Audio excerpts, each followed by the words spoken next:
आज की हमारी बातचीत का विषय रहेगा ग्रामीण विकास और पत्रकारिता, और इसके लिए आज स्टूडियो में हमने आमंत्रित किया है दो पत्रकार बंधु हैं और काफ़ी लंबा अनुभव आप लोगों का रहा है। मैं आपका परिचय करवाता हूँ। डॉक्टर रमेश देरा जी हैं, पत्रकारिता में आपका काफ़ी लंबा अनुभव रहा है।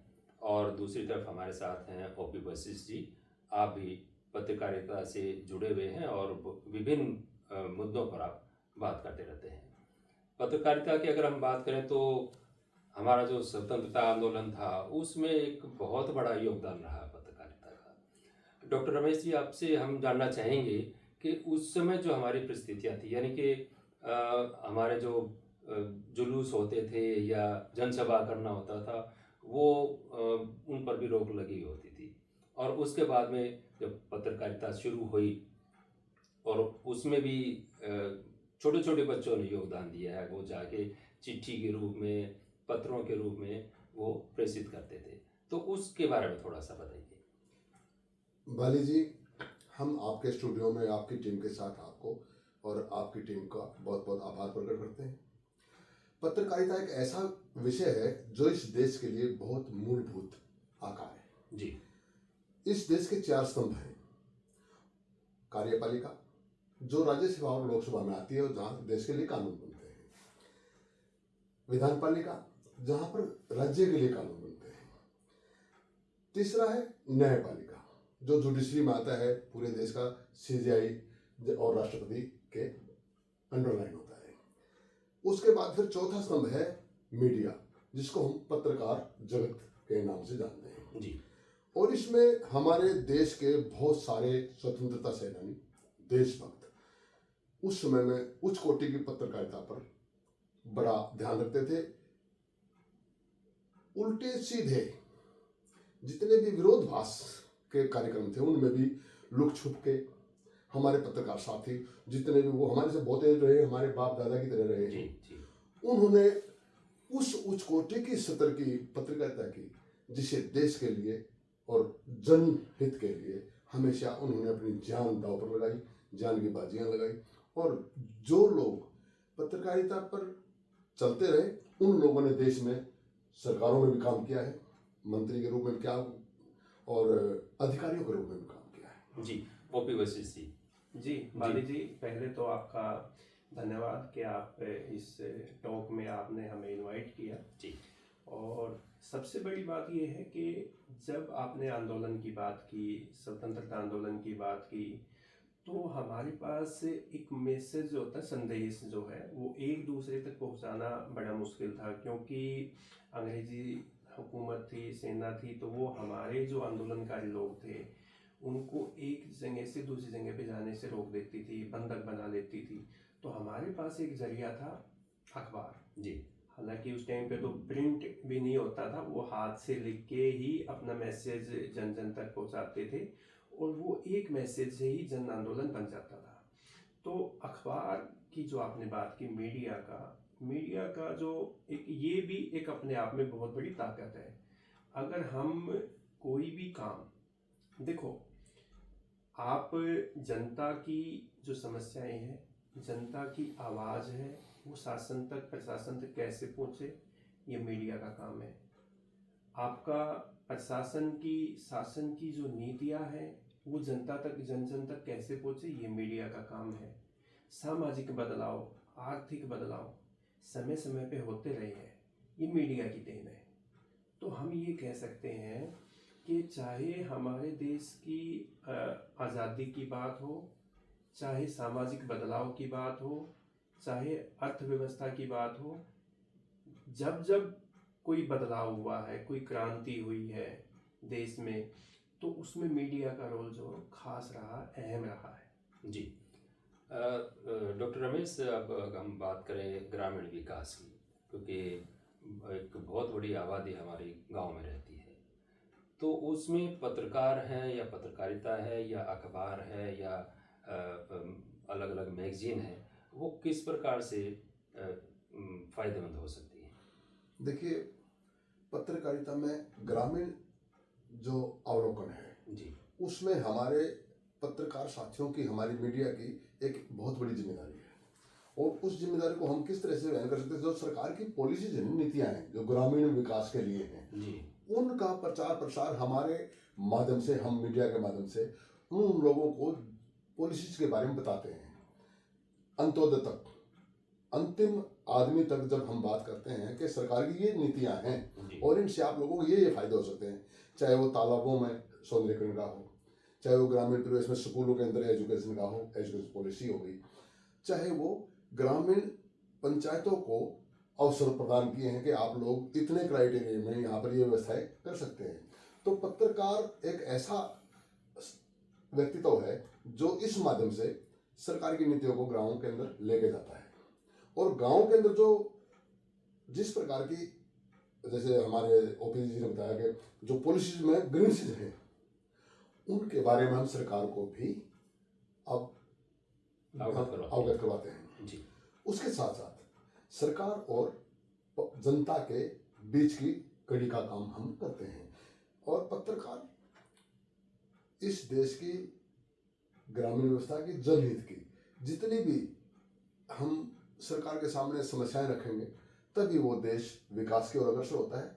और अंत्योदय तक जो सरकारें काम कर रही हैं, उनके लिए पब्लिक को फायदे पहुंचते, तो ग्रामीण व्यवस्था में अपलिफ्टिंग आती है, विकास होता है गांव का। और पत्रकार ही एक ऐसी कड़ी है जो देश को और जनता को जोड़ करके समन्वय की बात करता है और राष्ट्र को मजबूत करने की ताकत। जब ग्रामीण मजबूत होंगे, ग्रामीण व्यवस्था मजबूत होगी, ग्राम के अंदर विकास होगा, चाहे वो शिक्षा में हो, चाहे वो सामाजिक क्षेत्र में हो, चाहे वो कारोबारों में हो।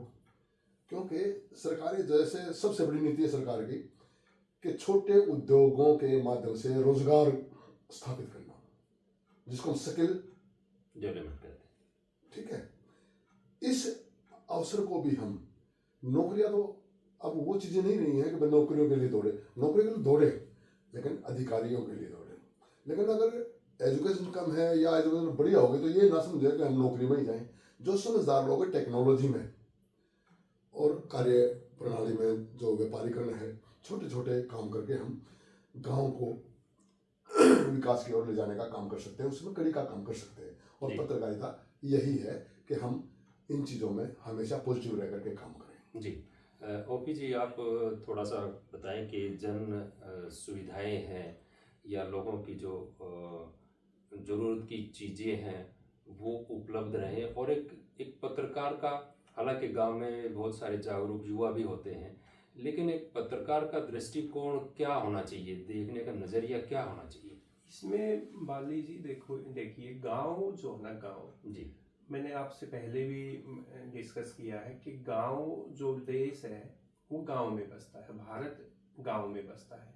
हम अपने गांव में बुनियादी ढांचा, सामाजिक समस्याएं, स्वच्छता, एजुकेशन यानी कि शिक्षा, स्कूल शिक्षा, स्वास्थ्य, हमारे गांव में अस्पताल कैसे हैं, उनमें क्या क्या सुविधाएं होनी चाहिए, स्कूल में क्या टीचर है या नहीं है, स्कूल में पढ़ने का वातावरण है या नहीं है, हमने इन सब बिंदुओं को बहुत ध्यान से देखना चाहिए, एक पत्रकार की नज़र से देखना चाहिए।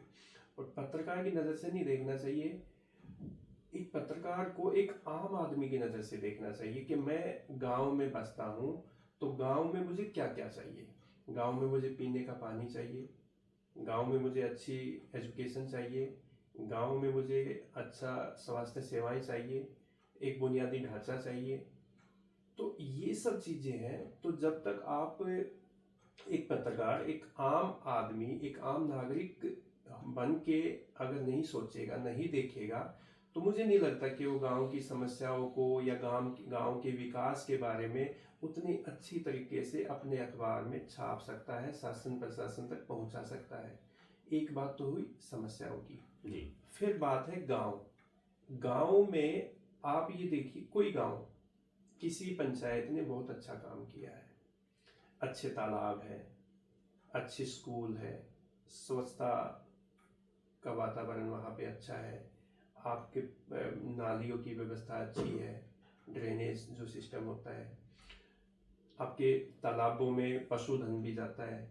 आपके गांव का अगर पानी निकासी का अच्छा व्यवस्था नहीं है, तो वो पानी जो गांव का गंदा पानी कहाँ जाएगा? तालाब में जाएगा। तालाब में आपका पशुधन भी जाता है, वो पानी को पिएगा तो बीमार हो जाएगा। तो हमें ये छोटी छोटी जो बातें हैं, छोटी छोटी बिंदुएं हैं, ये अखबार में पब्लिश होनी चाहिए, ताकि उस गांव में हमारी पंचायतों का भी ध्यान जाए, हमारे जिला प्रशासन का भी उसकी तरफ ध्यान जाए, और सरकार तक भी हमारी बात पहुंचे। तीसरी बात आती है नीतियाँ। जो भी सरकार हमारे गांव के लिए या नागरिकों के लिए कोई भी नीति निर्धारित करती है, वो नीतियाँ गांव में, देखो गांव में सब लोग पढ़े लिखे नहीं है, हो सकता है कि कुछ कम पढ़े लिखे हो सकता है किसी के पास स्मार्टफोन ना हो सकता है कि उनके पास कोई संदेश देने के लिए, कोई मैसेज देने के लिए कोई और व्यवस्था ना हो। तो अखबार का काम ये है कि सरकार की नीतियों को जन जन तक पहुंचाए। जैसे छोटी सी बात है कि परिवार पहचान पत्र है जी, हम क्योंकि आज के टाइम की बात करें तो परिवार पहचान पत्र में काफ़ी खामियां रह जाती है। वो खामियां कैसे होती हैं? वो हमारी वजह से हो सकती है, एक आम नागरिक की अपनी जागरूक नहीं है वो उतना, उसकी वजह से हो सकती है। उसमें आय का एक बड़ा रीजन होता है। आय 3 लाख तक की जैसे किसी की होती है, तो पेंशन अगर किसी को मिलती है 3 लाख रुपए से ज़्यादा अगर कोई पेंशन की किसी व्यक्ति विशेष की आय है तो पेंशन नहीं मिलेगी। बीपीएल कार्ड कैसे बनता है, तो वो अपने जो सरल केंद्र है उसके बारे में जागरूक होना चाहिए। ये कौन करवाएगा? ये मीडिया के लोगों की भूमिका है, उनकी जिम्मेदारी है। हम अपने इसको, ये जॉब नहीं है जी, ये रिस्पॉन्सिबिलिटी है। जिम्मेदारी। अखबार जो है जी, वो जिम्मेदारी का काम है। जी, और जिम्मेदारी क्या है कि आप नेगेटिव चीज कोई नहीं होती, आप कमियां बता सकते हैं। हम क्या करते हैं कि फला व्यक्ति ने तो हमारे गांव की ना बदनामी कर दी, पत्रकार ने अखबार में खबर छाप दी। जी, वो बदनामी नहीं है, वो ध्यान दिलाने वाली बात है कि यहाँ पे ये कमी है, आप इसमें सुधार कीजिए। अब ये देखिए सामाजिक बदलाव कैसे आता है? जब महिलाएं राजनीति में आई, पंचायतों में आई, तो घूंघट निकाल के वो किसी ग्राम सभा में बैठती थी। जी, कोई गांव का बुजुर्ग व्यक्ति आ गया तो काम करवाने के लिए महिलाएं घूंघट करती थी और वो बाहर नहीं निकल पाती थी, उनके सामने नहीं आती थी। अखबारों ने, मीडिया ने इसमें सकारात्मक भूमिका निभाई, महिलाओं को पर्दा प्रथा जो है उसके बारे में जागरूक किया कि महिलाएं जो है वो, जब आपको गांव ने एक प्रतिनिधि चुना है, गांव का एक सरपंच बना दिया है, तो आपकी रिस्पॉन्सिबिलिटी जो है वो पूरे गांव की है। आप पर्दे में रह के या आप अपने किसी प्रतिनिधि को आप ग्राम सभा में भेजेंगे, जिला प्रशासन की मीटिंगों में भेजेंगे, तो फिर वो महिला सशक्तिकरण कैसे होगा? जी, महिलाएं आगे आएंगी कैसे? तो ये सब जो जिम्मेदारियां हैं ये मीडिया की है। एक पत्रकार को इन सब चीजों की तरफ ध्यान देना चाहिए। अब अर्थव्यवस्था की हम बात करें, अर्थव्यवस्था से ही सशक्तिकरण आता है, चाहे वो गांव की बात हो, चाहे वो शहर की बात हो, चाहे वो देश की बात हो, स्टेट की बात हो। जब हम आर्थिक रूप से सक्षम होंगे तो हम अपना भी विकास कर पाएंगे, अपने गांव का विकास कर पाएंगे, हम अपने इलाके का विकास कर पाएंगे। अब जॉब तो बहुत सारी नहीं है। अब सोचे कि हर एक बंदे को, हर परिवार में एक युवा को सरकारी नौकरी मिल जाए, ये तो संभव नहीं है। प्राइवेट बहुत सारे उद्योग हैं, उनमें भी जॉब मिल सकती है, लेकिन उसके लिए बताएगा कौन? कहाँ पे उद्योग है, कैसे अप्लाई किया जाता है, कितने % लोगों को, हमारे हरियाणा के लोगों को किस उद्योग में कैसे जॉब मिल सकती है, स्किल के बारे में उनको बताया जाए, स्वरोजगार के बारे में बताया जाए कि आप गाँव में छोटी सी यूनिट लगा के कोई भी काम कर सकते हैं। आप पशुपालन कर सकते हैं, आप डेयरी फार्मिंग का काम कर सकते हैं, आप अचार बना सकते हैं, आप गांव में बागवानी कर सकते हैं। बागवानी की बहुत सारी स्कीम है। तो ये स्कीम में है, या ये जो हम योजनाएं जो सरकार आम आदमी के लिए लेके आती है उसको बताएंगे, उनको जन जन तक पहुंचाएंगे, तो मुझे लगता है कि गांव का विकास अपने आप हो जाएगा। इसमें तो कोई दो राय नहीं है ना। जब हमें किसी चीज के अच्छे का बुरे का पता है, सरकार की नीतियों का हमें पता है कि ये नीतियां ऐसी है, ये योजनाएं ऐसी है, तो आम आदमी उनका लाभ भी लेगा। तो हमें गांव में इन सब छोटी छोटी बातों का ध्यान रखना चाहिए। हमें कोई, देखो, क्रांति एकदम से नहीं होती। क्रांति तो अब जैसे हम जब तक खेती है, गांव में क्या है, सबसे ज्यादा आदमी की आजीविका की दो ही कारण, एक तो एग्रीकल्चर, खेती कृषि, दूसरा पशुपालन। तो हमें कृषि विकास को लेकर भी ध्यान रखना चाहिए। हमें डेयरी फार्मिंग के लिए बहुत सारी योजनाएं सरकार की तरफ से है, लोन भी मिलता है। आप लोन लेके एक गाय एक भैंस आप पाल के आप अपने परिवार का पालन पोषण कर सकते हैं। आपके गांव के किसी युवा की सक्सेस स्टोरी है, किसी ने अपने दम पे सब छोटा सा रोजगार स्टार्ट किया, सब रोजगार, और आज वो बहुत बड़े लेवल पे काम कर रहा है। तो उस व्यक्ति की, उस युवा की हमें सक्सेस स्टोरियाँ जो है वो अखबार में प्रकाशित करनी चाहिए, ताकि उनकी स्टोरी सुनकर पढ़कर आप उनसे प्रेरित हो और भी युवा जो है वो स्वरोजगार की तरफ जा सकते हैं। जी, डॉक्टर रमेश, आपसे जानना चाहेंगे कि आप जो आम आदमी है उससे क्या एक्सपेक्ट करते हैं, क्या मानते हैं, उनकी तरफ से क्या सहयोग आपको मिलना चाहिए? जी, देखिए, आम आदमी किसी भी क्षेत्र में, जैसे बाली साहब ओपी जी ने बताया, वो साधनहीन होता है, अपंग होता है किस्म से, और बुद्धि बल भी नहीं होता, शिक्षा दीक्षा भी कम होती है आम आदमी में। आम आदमी को ग्रामीण पंचायतों की तरफ से स्पेशल, जिस तरह से सरपंचों को नीलोखेड़ी में ग्रामीण विकास संस्थान है, वहाँ पर प्रशिक्षण दिए जाए और उनको भी अवसर प्रदान किया जाए कि आप लोगों की वोट देने के बाद जो सरपंच बनाते हो और उस सरपंच से आप अपेक्षाएं रखते हो, उनको भी उन एक्टों के बारे में मालूम होना चाहिए कि गांव के अंदर किस तरह की पॉलिसीज को किस तरह से फॉलो करके और शासन प्रशासन से मिलकर वहाँ पर उन लोगों तक अंत्योदय की जो योजना है उसको पहुँचा सके और सरकार की बदनामी न, और सरकार को और हौसला मिले, सरकार और पॉलिसीज को आगे लेके आए ताकि वो भरण पोषण उनका विकास की ओर हो। और भरण पोषण ठीक होगा ना, तो ऐसी अवस्था में सरकार के हैं ये सारे पहलू, ऐसी अवस्था में सरपंच का भी नाम होगा, गांव का भी नाम होगा और उन लोगों का भी नाम होगा। सरकार का नाम इसलिए होगा कि समाचार पत्रों में पॉलिसी को पढ़ा और सरकार ने उन पंचायत सदस्यों को, उन पंचायत के नुमाइंदों को शिक्षित किया। ट्रेनिंग होती है, नीलोखेड़ी पंचायत विकास विभाग का ये सारा मामला। ऐसे में उनको उन रोजगारों के बारे में भी अगर बताया जाए तो उन लोगों में से लालुकता बनेगी कि हम सरकार की पॉलिसी को किस तरीके से आसानी से ले सकते हैं। क्योंकि ये जो ऑनलाइन मामला हुआ है जिसमें आईडी है, पॉलिसीज हैं, बीपीएल है और उनमें जो सुविधाएं थी फिर वो ऑनलाइन अप्लाई करते हैं, ऐसे में पूरी जानकारी एक आम आदमी को नहीं होती है। उनको उनके तह तक जाने के लिए, उनको उसके बारे में नॉलेज होने के लिए वहाँ की ग्राम पंचायत की जो आम सभा की बैठक होती है, ब्लॉक डेवलपमेंट ऑफिसर होता है जो खंड विकास अधिकारी जो होता है पंचायती राज का, उनको सरकार जिम्मेदारी देकर के ऐसी पॉलिसीज को जल्दी से एप्लीकेट करके उन आम लोगों को बेनिफिट दे सके। देखिए, सरकार अपनी मशीनरी है जो उनके विभाग हैं और जो उनके कार्यकर्ता हैं उनके माध्यम से पहुंचा रही है, लेकिन एक आम आदमी का भी कोई ना कोई रोल रहता है, कोई ना कोई भूमिका रहती है कि वो आपके साथ में सहयोग करे। कोई इन्फॉर्मेशन आपको चाहिए, कोई सूचना चाहिए, कोई डाटा चाहिए, आंकड़ा चाहिए, वो आपको उपलब्ध करवाए। तो मुझे लगता है कि ये एक भूमिका है, ये एक आम आदमी की रहती है।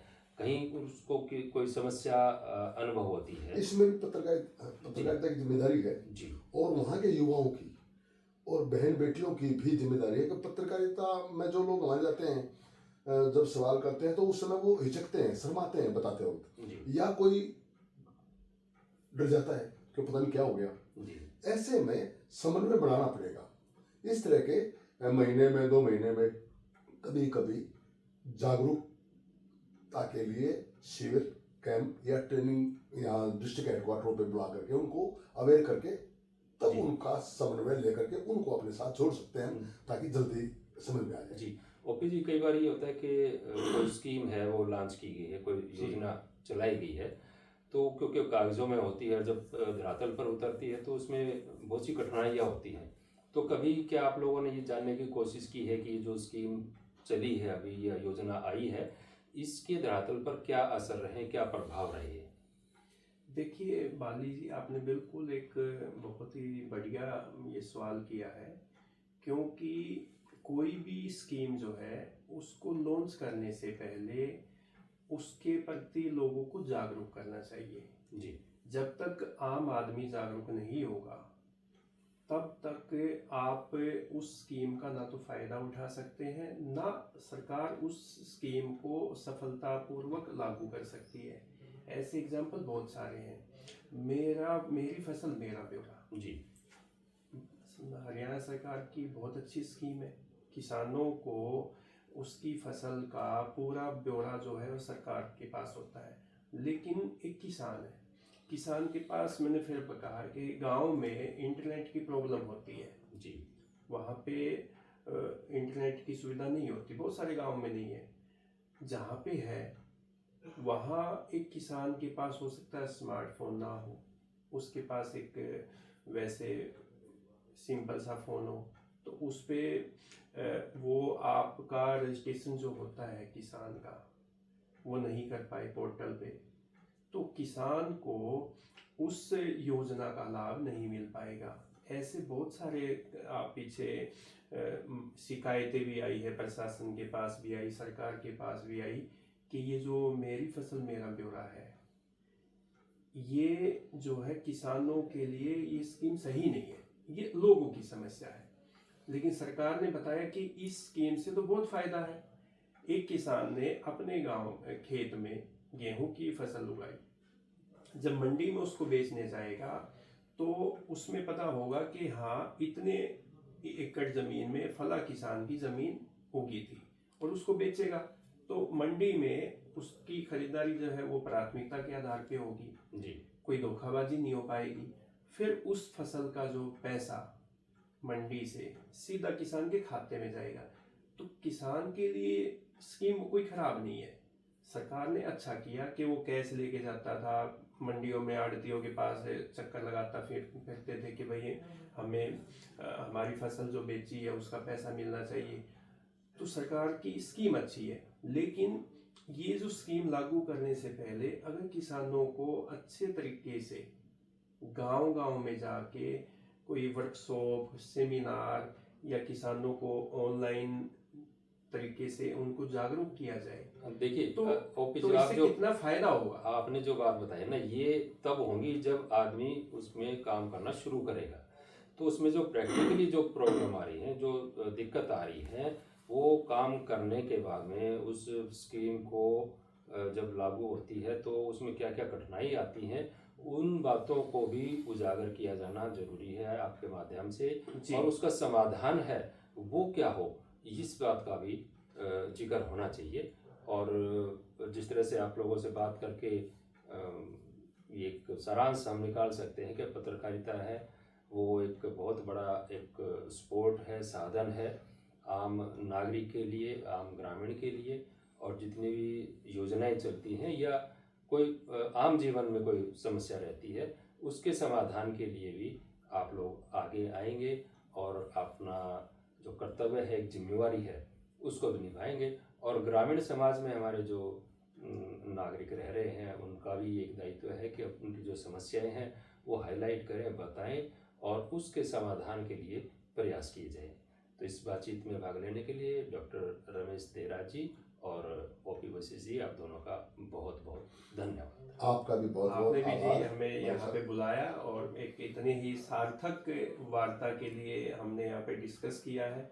और मुझे लगता है कि ऐसे जो सार्थक वार्ता जो होती है अलग अलग मुद्दों पर, इसका समाज पे बहुत ही पॉजिटिव इम्पैक्ट आएगा, मुझे इतनी उम्मीद है इसको लेकर। और हम आगे भी भविष्य में हम उम्मीद करते हैं आप ऐसे ही गांव के, शहर के अच्छे मुद्दों पे डिस्कस करें ताकि समाज में बदलाव आए। नमस्कार। नमस्कार। नमस्कार।